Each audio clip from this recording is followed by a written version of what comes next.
Chapter 862. The Consummate Thing. Hello and welcome to another episode of the Pod-D-Cast. I'm the best guy ever.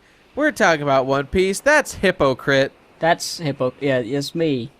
Yeah, and chapter 862, the Consummate Thinker. Thinker's gonna consummate something. The marriage. Yeah. I was actually trying to think of what the consummate thinker referred to. I do not know. I don't know what the word means, and I do not care. Well, I know like a consummate professional is like a by the books reliable professional guy. Wait, you know what? I'm gonna Google it. We did this last time because the last chapter name was the consummate actor. So we did. It's called the consummate actor last chapter, and I think we.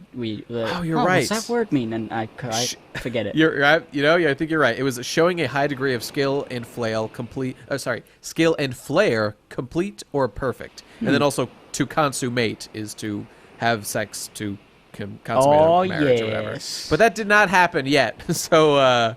But it might. It might. That's the coolest part of this chapter. Well, let's think about that as we go, and we'll see who it's referring to. So start off. Luffy is asleep, and he's not supposed to be. Obviously, it's the classic, exactly what you would expect. Funny moment with Jinbei like really yelling at him. He looks like very, very angry at this right moment.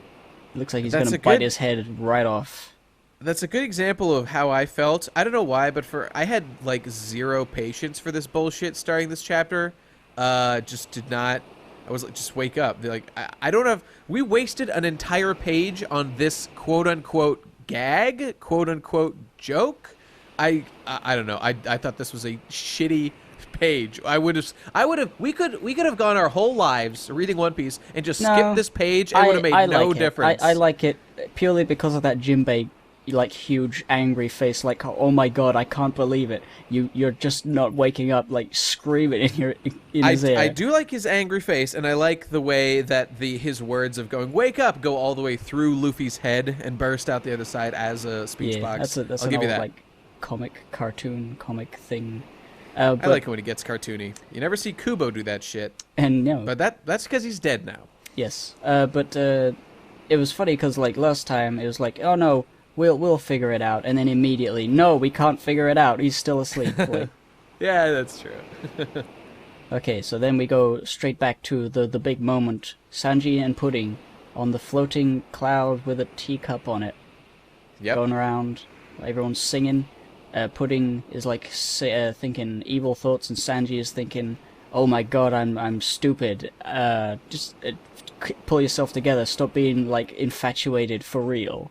It's quite hilarious, and he's got that face. Sanji. Yeah, it's he good. Sure does. And then we got the chef, which I kind of like him as a character, even though the songs are a bit, translation-y, Yeah, that's a very good way to describe him. But he's so passionate about building like amazing cakes and stuff. Like he's the perfect big mom pirate if he's like a pirate. It makes sense because in like the economy of Totland, like the most mighty chef, like is the most mighty man, is the most influential man because this world is made of food. Yeah, he seems like the sort of passionate person who was like, the Sanji to Luffy. He really loves making food. He's not even scared of Big Mom. He just loves making food for her because Look at this cake he made. It's beautiful. It's gorgeous. I'm sure it's delicious, and he is proud of it. This is not an insincere feel. He didn't just do this because he was forced to. He takes pride in his work, and I like him. I do like the many huge frosting skulls and crosses on there. It's badass, man. This shit's badass, and it's like the altar where they're getting married. That's awesome. Till death do you part, like right now. Spoilers. Oh shit. Yes, so they're all like, "Oh my god, look at that cake. That's a pretty nice cake." And then they're floating over to it. And of course, And throughout this whole thing, they keep doing the thing of saying like, you know, acting cute, but Steven's like, oh, I just wish this guy would fucking die already. He's a piece of shit. Oh, I love you so much, Sanji. You're such a good boy. Oh, fucking, you're a bad boy. I don't actually like you at all. You know, she's they're making us aware of her inward voice, which is not a nice person. Reminds me of Sakura from Sakura Haruno from Naruto. Is really she cool. She had that like inward voice that was like angry and black and white, and That's true. And in the old like the early Naruto games, she didn't have any skills at all, so that was her move. And I remember that. Stupid. Anyway, it was something. Enough about the better manga. We're talking about One Piece here. Hey, you know how Naruto was possessed by like an evil spirit that was like a big fox boy? It's like Sakura was possessed by an evil spirit, but it was just herself only really angry. You know? Yes, it's known as... Think about that. Is known Think as about that. The vagina. Female, the vagina power. Got him. Hate all women. Okay. Then what happened? So, you know, there's a little bit of banter with What's-Her-Face and What's-His-Face. Oh, the cute girl whose name I don't remember. The cute girl who... Business Boys. I think he's implying that she, like, she's not actually that young. Yeah, I got that too. So it's like maybe she's like a surgeon, or maybe she does like plastic surgery, or maybe she is like something like a special, like a devil fruit. I would say, I mean, we've already seen evidence. Okay, like in the world of One Piece, consider the case of Alvida, who is a fat, disgusting slob, and then ate a devil fruit and magically became beautiful overnight. Considering that those things exist in this world, and this woman is a business tycoon, a black market business tycoon at that, it is far believable, like far within the realm of possibility that these people would like do whatever kinds of illegal trafficking are required to, you know, sustain their beauty. Like one thing that has been discussed for a long time as theory that has yet to be proven or disproven was that the reason why Jewelry Bonnie, when she was captured by Blackbeard, and by the Marines rather, wasn't like punished or killed even by Akainu, but was rather like, we're taking you back, because the theory is that she, with her powers to control age of both herself and the people around her, that she was perhaps a tool used by the Tenryubito to keep themselves young and ostensibly immortal. The people around her as well? Yeah, remember she when she was fighting some Marines, she made them like really old and really young just to like debilitate them when she was trying to escape. And so that she's been, so I'm just, my point is... She needs to come back into the spotlight, because I didn't really understand all that stuff with Blackbeard and her being captured. It was a total mystery, and I'm sure that was done intentionally to make us wonder, and so people have come up with theories like that. But that's why I'm really excited about this part of the story, because now Capone has basically been more or less 100% fleshed out, and we're going to see, I don't know, Rouge, everyone's favorite character, and Kid, and everybody else. Oh, it's really exciting. It's good stuff. Well, it'll come. It'll come in time. Yes. So, this is Big Mom's thinking to herself. It begins. Everyone's getting their guns ready. They're ready to shoot the guys in the head. The Vinsmoke still seem completely oblivious. They don't seem to know anything that's going on. Reiju, you know, she figures it. She knows. So, but she wants everyone in her family to die. So she's not going to do anything. She's just like, yep, my family's going to die. Cool. Sounds good. But I know that she's got, like, she thinks that her family's evil, which it kind of is. Fair enough. By the way, Yonji here is like, wow, pudding is so beautiful. I wouldn't mind have married her. And I remember way back I had complained about, like, why don't they just get one of, like, the good sons to marry the Big Mom pirates? And they actually do sort of address that here. So I just want to give Oda credit for raising that issue. And it was just, we had speculated about it. I think it was quite clear that they didn't want to be bogged down and, like, have to be forced to be, like, the whole thing with Big Mom is that, you know, they don't want to have to deal with all that bullshit, so... And that's exactly what Niji says here, so... Yep, makes sense to me. Or he whispers it or thinks it, I'm not sure. Sometimes Oda does that thing where the characters are whispering, but they have, like, speech bubbles, so it's like, are they actually thinking about it, or are they saying it? I'm not sure. That's true. Oh, wait, you know what? Like, it looks like they're communicating here. Like Niji, it could have gone either way, but then Ichiji over here is, like, directly responding to what is in that thought bubble that Niji has. So, seems pretty clear that this is one of those weird whispering things. Yeah. But, Reiju can tell their table is in range. You know, she knows what's going to happen. Everyone's going to... You know, it's all building up, and then we are at the podium, or whatever you call it, the place. The altar. We're at the altar. And Sanji is standing very funny. He's standing like with his dick like way forward. I didn't even know it's magnetically attracted to I her. know. He just can't help it. I just thought that was really funny. It was like, that's a bit too far forward, Sanji. I didn't even notice that. Do you ever see that there's these 3 pictures that people post on like 4chan of like a guy standing with like proper posture and then like hunched forward and then like awkwardly like leaning back too far with his dick pressed out forward? He looks just like that guy. Fantastic. Yes. So in sickness and in health, he's saying the vows, and then Luffy this is it. awake. This is the wedding. It's happening right now. They're getting married. They're saying the vows. Right this very moment. This is the moment everybody has damn. to be ready. And then what's this? Dogtooth. Dogtooth sees the future. He sees Pudding falling on the ground, and he's like, "Well, what the fuck's going on? Why is that happening?" So he can see the future. He can't see how it happens exactly, but he can sort of glimpse. He's just getting like a little glimpse, and I like that the future vision is happening, and that it is happening. That's cool to me. And then Capone's like, "Oh, he's seeing the future. We gotta plan for this shit." Man, this is a really unpredictable ability because it doesn't look like he like chose to activate it. Like it just kind of came to him. I think it's probably like like the future self. Like if there's a notable moment, he will, just sort of have a twitch. Like, wait a minute, something's gonna happen. I guess so. It's like a sixth sense. Like Spidey senses. All I'm saying is that feels like an ability that is extremely convenient for the writer to do whatever they want with, and with no accountability to us as the audience. So my bullshit alarm is going to be ready to go off at any moment in the future. I don't know. I don't mind it. I think if it's such a, it's like, a notable this is moment like like this.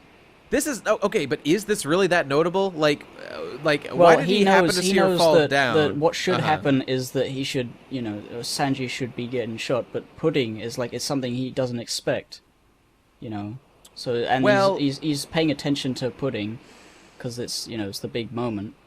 Okay, all I'm saying is, it is, I would say it's fact that any kind of like future sight stuff in a story has a high risk factor attached to it in terms of making your story kind of bullshit. So all I'm saying is this is fine. This one's totally fine, but just be careful, Oda. Don't go too far with it in the future. All right. Well, anyway, Pudding unveils her eye, which is she expects going to make Sanji go, "Oh no!" and then she's gonna get a gun out and shoot him while she has this surprised. whole preamble of like, "Oh, get ready to see this disgusting, horrible sight. That is my motherfucking third eye." And then she spooks him with it. And then he says, "It's so beautiful, beautiful." He says, he's like, "Utsukishimeda." That means exactly in that way. Yes. I bet he says that shit in Japanese. I'd like to see this untranslated. I bet he said that very same sentence. But anyway, he's down. He's down to clown with triple I. I thought it was just really cool that he did that. It's exactly what Sanji would do. It's love saves the day. Love wins. Love is the best. And he's like, well, he likes her no matter what, and she tears up immediately. She's like, that's nobody. I mean, it's kind of a cliche. Like, nobody's ever said anything nice to me ever in my entire life, and as soon as somebody does say something, I fall over. But dude, I love it anyway. It's so cool. Kind of a cliche. I kind of love it. Kind of a cliche. I don't care. Oh no, this was not good. This was not good. It was okay. great. You know what? That was my first thought, that this was very disappointing to see. Like, okay, so first of all, you're giving Sanji all this credit for like not being shocked and horrified by her third eye. Well, but yeah. First of all, he has already seen her third eye when he was looking in the window and watching her talk to Reiju, when he saw her like torturing Reiju and shit. So like, it's not like this is a fair thing of like a reveal and then he's like, "Oh, I instantly love it." It's not like it's like that. It's like he's already had time to ruminate and process the fact that she has this third eye. And okay, this is a genuine reaction. Like, I'm sure he genuinely loves her because he will fuck anything with a vagina. But I'm just not as impressed as like you seem to be implying you are by his great I'm not open heart. I'm not impressed. I just like the fact that this is how it's going, because like the the other ways that it could have gone is, I mean, she has a reason to, because her like involvement, her power, it makes her quite a powerful player. If she's like, Yep. And we wanted Sanji to have someone, and it's like everything's coming together. She might be an ally with the Straw Hat. She might be like marrying Sanji in the future. It might be like a real cool thing. I just like all those that implication that those things are going to probably happen in some way. That ties into another major turning point. So as right now, I just want to go into a little more detail. So yes, she reveals this eye. Sanji has this lovey-dovey reaction, and she states clearly that she is shocked and moved to tears instantly by the fact that someone is not disgusted and repulsed by her third eye. And there's shots, later on the page about how everyone thought she was gross, like she was forced to be an evil person because people bullied her for having her third eye. Well, she wasn't forced to be an evil person. It just like naturally, she became an evil person because she was a product of the circumstances of being bullied for the third eye. Yeah, I'm not. It's not like, oh, she's actually a real good person, but this is, the bullying is the sole reason. I'm sure she is actually like a psychopath at this point, because stuff like that as a child will make you like crazy.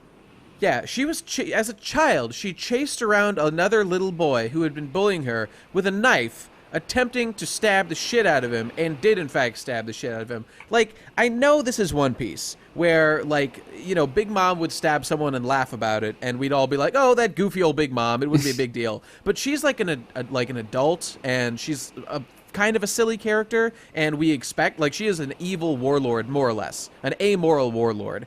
Whereas, like, we're talking about, like, the developmental psychology of a child, and it is a deliberately dramatic scene where we're supposed to be, like, understanding how she developed into the person she is today. And, like, it really seems like that whole thing is undercut by how fucking easy it was for Sanji to just, like... Pudding has been, like, okay, this twisted, evil person who is just wishing death upon Sanji, and, like, it's all wiped away by the fact that he, like, thinks that she's cute and isn't disgusted by her eye. Like, there's never been a guy who ever thought Pudding was cute, having seen her eye. I really? Just think... I know what you're saying, like, logically, it seems, far-fetched, doesn't really work, but I feel like for the moment, like, I didn't see this coming. Not because it was a bad idea, I just thought, like, it's the same sort of, like, Sanji knows that he's gonna die if he kisses her, so there's no reason for it, like, it's just an unexpected sort of, like, turn.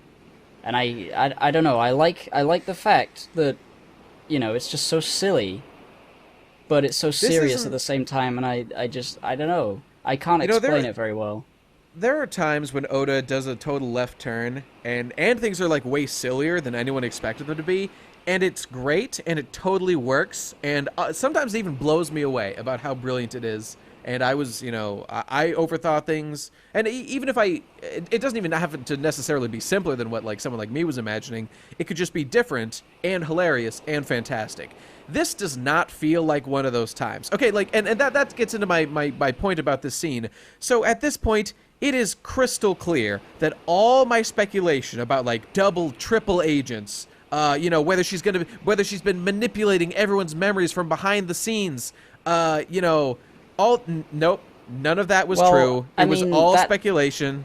Yeah, but I mean, it was all speculation. Like, I wasn't expecting that to be true. I was just like, maybe it could be. I don't take that with me going into something new happening. Okay, when I can envision a better story than what is presented, or at least a more interesting one, and then I get something that's less interesting, of course I'm let down. What else could I be other than let down? I mean, something like with so many twists has never really come up in One Piece. Like, that if it's like Oda's like the long game sort of I acknowledge that. Twist. Like, he doesn't have, a big old, everything that you've seen in this comic has been a joke and a lie and not real, and it's actually all like this. And it's like, if you have to be like a super genius in order to figure it out before it happens. It's never really been like that, and I didn't expect your theory to come true, so I wasn't even really thinking about it coming into this. I agreed with that from the start. I said that One Piece is not the type of series to do something like that. All I was saying was that if there was ever a time to do something like that, this was that time. All the pieces were in place for a grand reveal. And you know what? I still haven't totally given up hope just yet. Because there are surprises in store for us yet in this arc. We have not seen, I don't think, everything that's happening just yet. There will be at least one more big thing. I mean, at the very least, we need to find out, like, what's the deal with Mother Caramel and you know, like, Big Mom's history, I guess. There will be a couple more twists and turns. I just... If this is how it is, man, I think, like, if you just think of what her life must have been, she's, like, living with a pirate warlord, the types of people she would have been around, there's, like, barely any nice people at all. So the idea that she's never heard somebody be nice to her, like, after seeing her horrible third eye that she's hated forever. Okay, well, hang on for a second, because, I mean, what's the deal with the fact that Big Mom's crew is all about celebrating diversity, and yet this girl's diversity is, like, not appreciated? Why is that? And we saw that Pudding lived among the people out in town. Like, she was a chocolatier or whatever. Like, she had that shop. So she's out, you know, in the world, in Totland, just doing shit, encountering all kinds of people in her shop that she owns, I would assume. Nobody ever... Okay, maybe as a child, she was, like, you know, sort of indoctrinated to think, like, oh, my eye is ugly, no one will treat me right if I show it to them. And so she's just developed a habit of hiding it from everyone, unless absolutely necessary, and she shows it to you. I think what it is that is I could understand. The Big Mom might not be, you know, might actually not be a great mother, so after she hears that Pudding is, like, getting bullied for having a third eye, she just says, cover it up, like... but if she goes like on a psychotic, if Pudding goes on a psychotic rampage, killing some kids who made fun of her, Big Mom would likely just laugh and say, "Ha, that's my girl." Like, she doesn't even think that this is, like, a thing that could fuck her up or make her, like, have, like, a, you know, like, Big Mom is, I don't think she quite knows how to run a family in the same way that like an actual mother would. Maybe Mother Caramel is better at it than she is. And she's trying, but she doesn't really know how to do it. And that sounds very likely. Stuff like this is like the, you know, I'm sure, like, because, like, how many other, like, of her daughters or sons have, or not sons, I guess, I don't know if she's birthed any sons, I guess she has. A bunch of sons, yeah. A bunch of sons, but, like, none that we've seen that are, like, at all, you know, against her, because, like, we got Lola's, like, twin, kind of. We got the fisherman lady. What was her name? Your favorite? Praline, I believe. Praline, yeah. We got these ones that they don't seem to have too much of a, like, an issue with leaving Big Mom or, like, abandoning her. So I can imagine they stay with her because they don't know anything else, and now Pudding is getting the first glimpse of something that could be, like, a good thing. Like, I couldn't even imagine that somebody would like me for what I am. And that's just sort of, like, it's a big, like, oh my god, and she cries. Like, I can see it happening. I don't think it's too far-fetched, and it's also really cute. So I like it. Okay, I hear you on that. I've got another point, though. And it is that this fact that Sanji is so into her, I don't buy it. I do not buy it, and here's the reason. So right now... Like, this emotional moment. Okay, so right now, Sanji, his whole thing is that he loves women, right?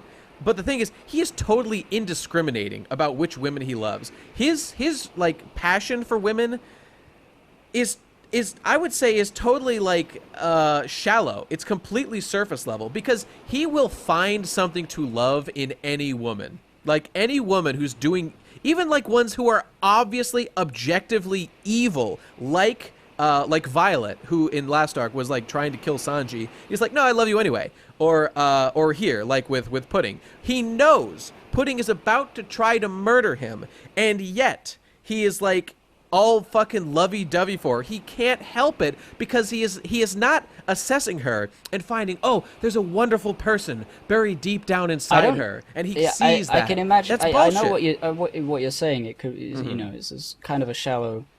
It on the surface level, it seems shallow. I'm pretty sure it's a bit.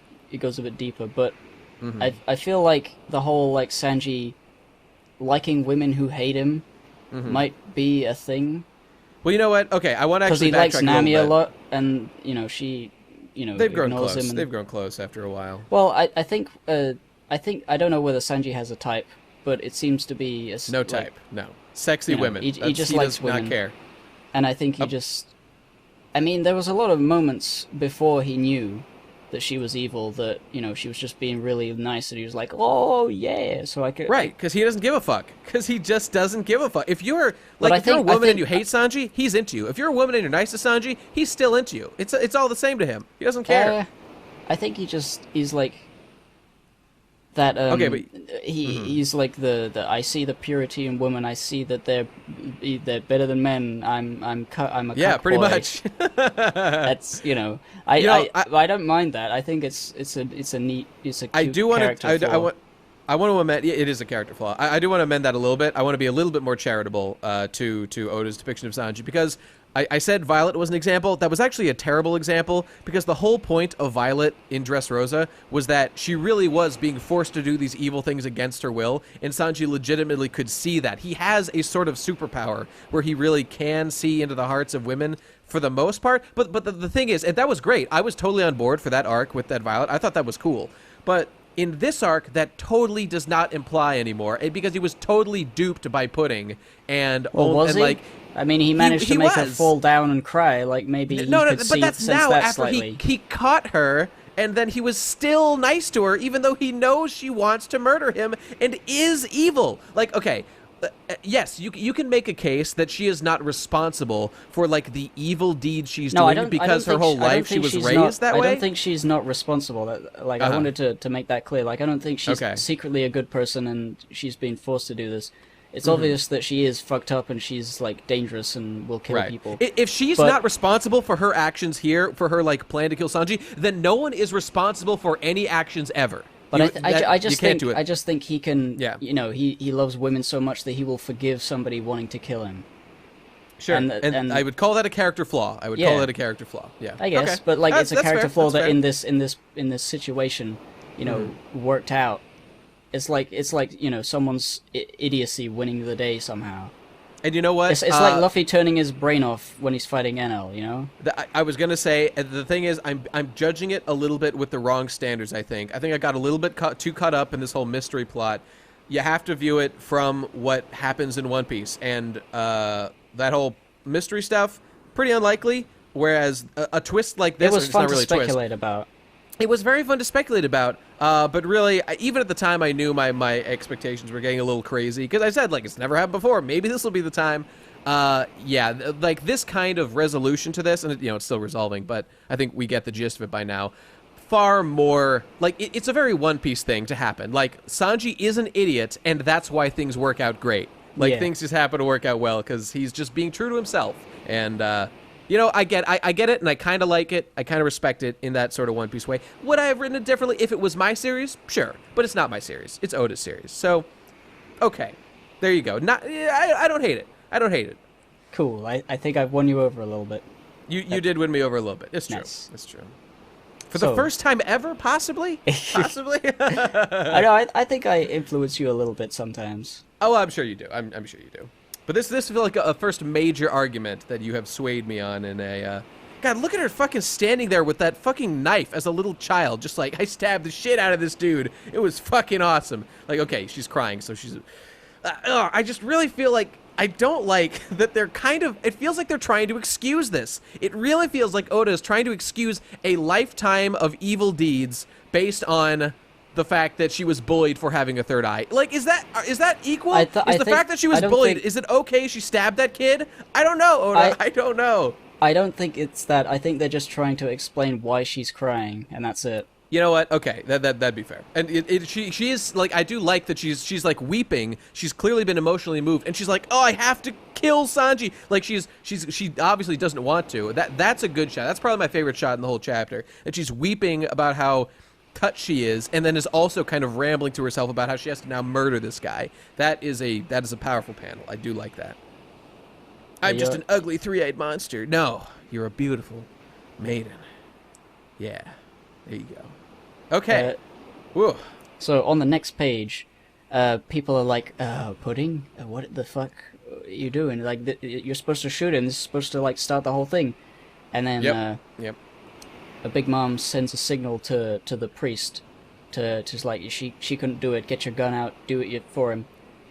And then Dogtooth gets his jelly bean, or whatever it was, and he flicks it right at Sanji, because he knows that Sanji is going to dodge the priest's bullet, but he dodges the jelly bean as well. So it's like, whoa, you know, he can't tell the whole truth in the future. Here's a question real quick. So we know that so observation hockey in general lets you see a little bit into the future to like dodge attacks and shit, right? That's established. So, okay, Dogtooth seems surprised Sanji moved. He's like, what? He dodged? So when you see the future, are you seeing the future as if no one had observation hockey? Because, like, if he really saw the future, he would see him shooting the bean and Sanji dodging, and then he wouldn't do it, because why would you do it if you're just going to miss? Observation hockey is, like, based on the idea of, you know, the super martial artist predicting an opponent's moves based on knowledge of stuff. Sure. You know, he probably didn't expect Sanji to be that quick or something.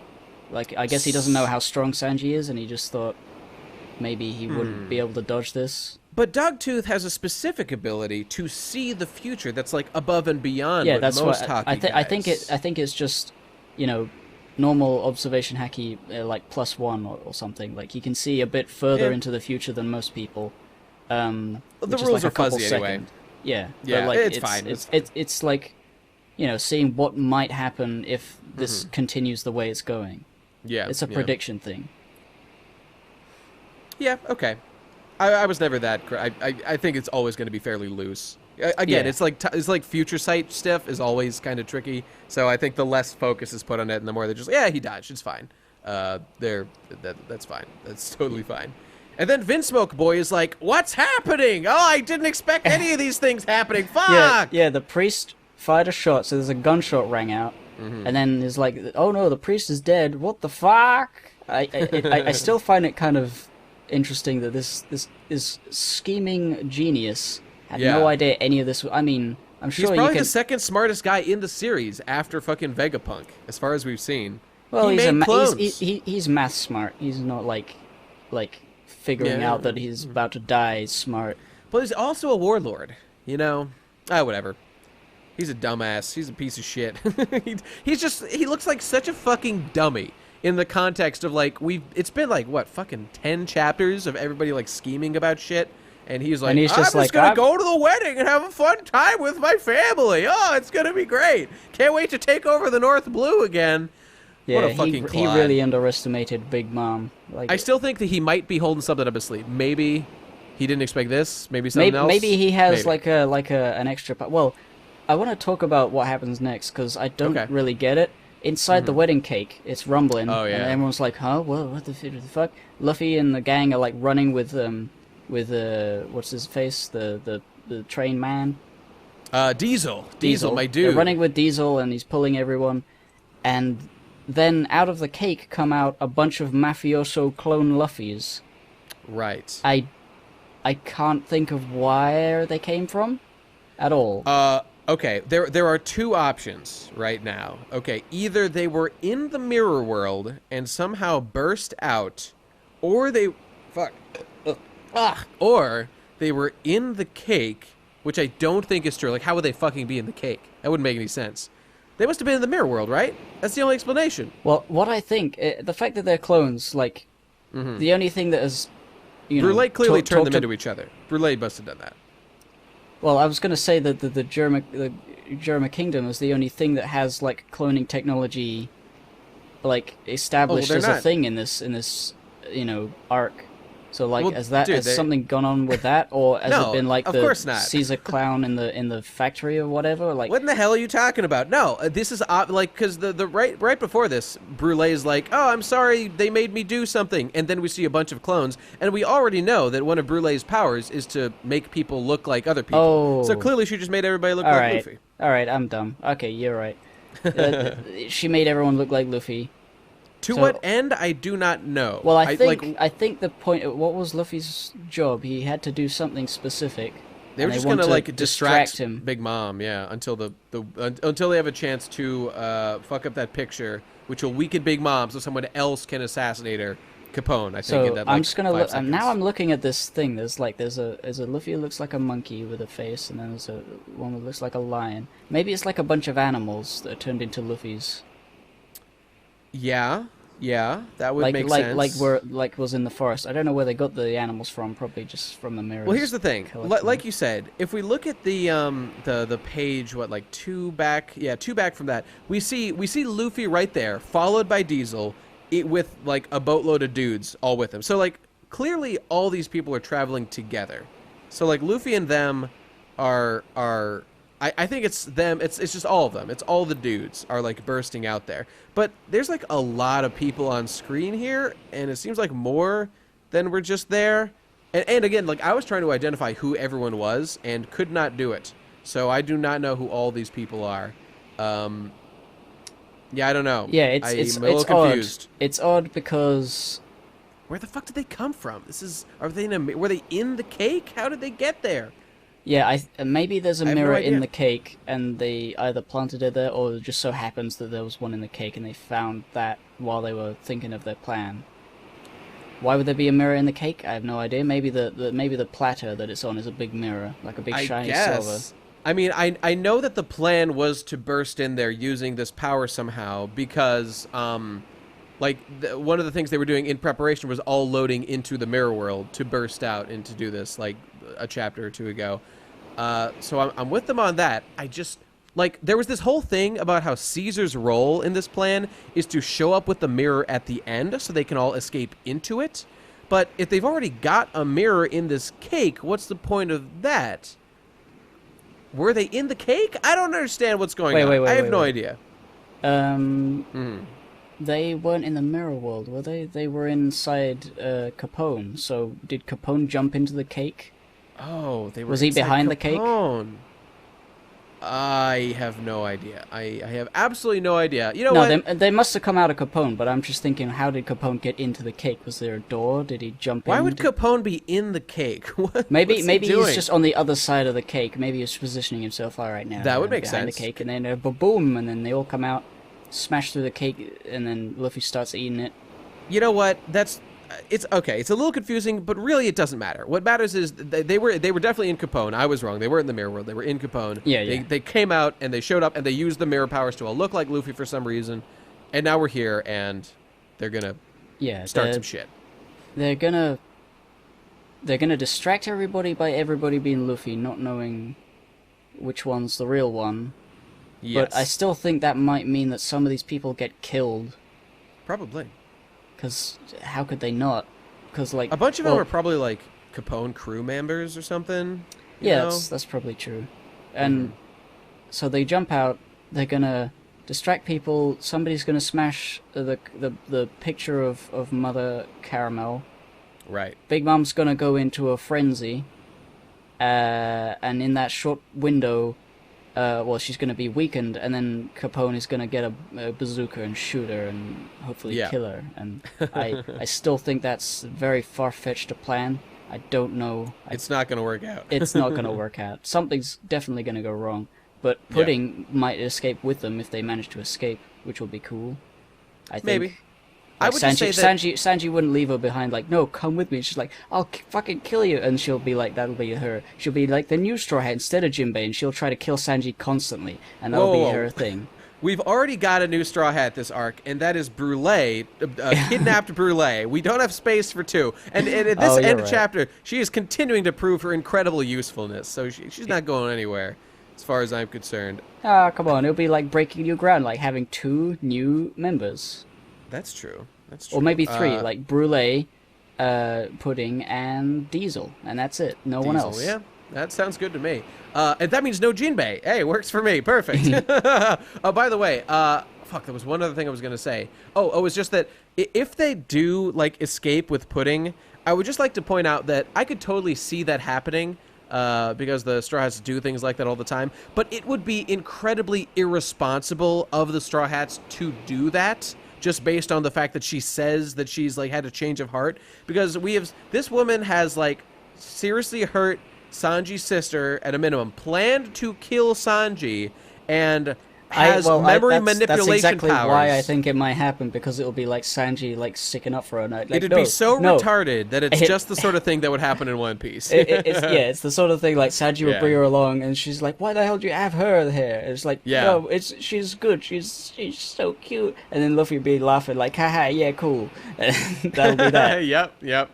Just Rule like would still be there, and she'd be like crying, like, "Oh no!" And that just like, just be like hilarious fun forever. Just like one of my favorite chapters in anything ever, and it's the chapter where right after Alabasta, Nico Robin shows up on the ship, and like she like blackmails Luffy into letting her join, and then proceeds to go man by man, converting everyone to join her side.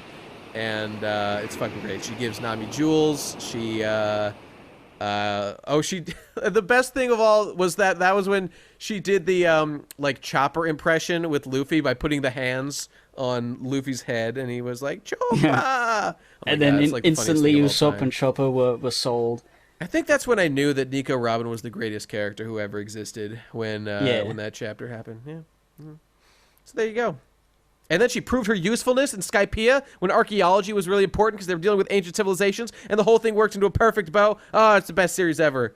Skypiea is the best. Good chapter. Good chapter. Yeah, though also very strange. It was a strange chapter. But okay, it was a mixed chapter for me. It was a bit mixed, but I'm kind of glad that we're just past the end of the pudding thing now. I hope that we can just move on and return to our regularly scheduled programming. And fight Kaido and do that shit. But okay, I think there will be cool things at the end of this arc. So get to it, One Piece. Be next week already. What do you think will happen? Do you think they'll either accomplish their goal and or escape, or do you think something like big actual fight will happen? Well, many of my speculations definitely do not seem feasible at this point. Okay, we know that it's extremely unlikely, based on One Piece, that things will go just according to plan. There's going to be some shenanigans. I mean, they haven't even opened the Tame Tebako yet, and that's going to be a big bombshell when it does. I don't know. Yeah, the way that would open, like at this point, the wedding is ruined. Like, I don't think if they escape, Big Mom is not going to be like, oh well, let's open this, and then explode, and then she's like really mad. I think you know what? She's just going to start chasing them.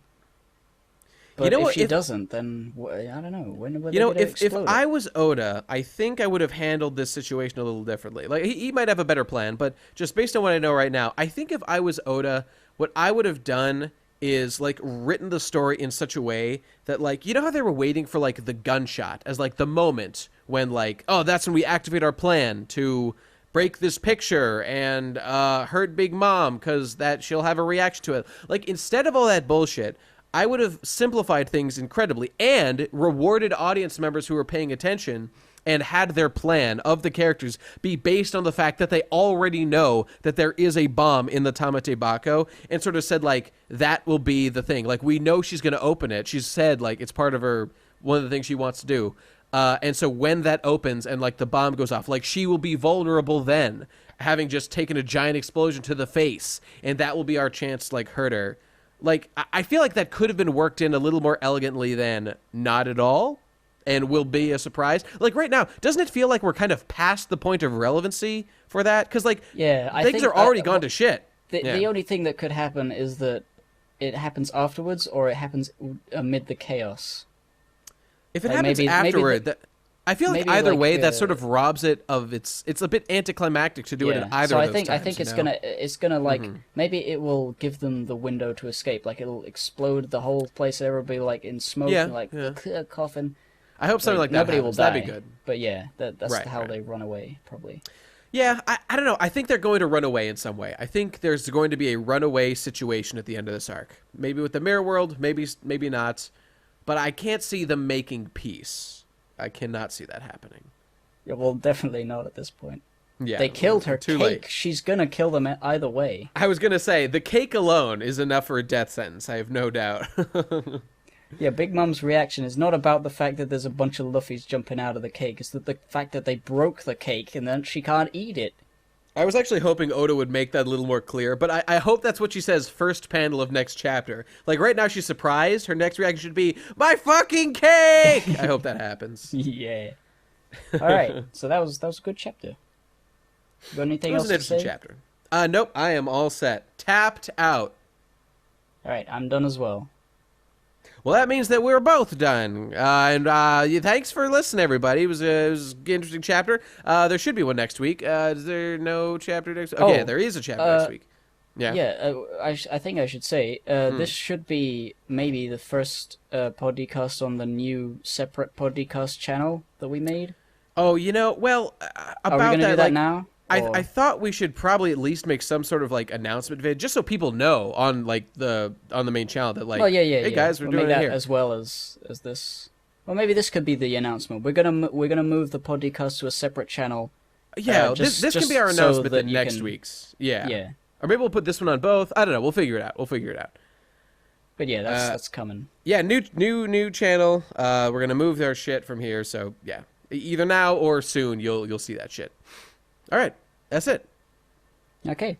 Thanks for listening, everybody, and we'll see you next week with more wacky pirate adventures. Bye. Bye.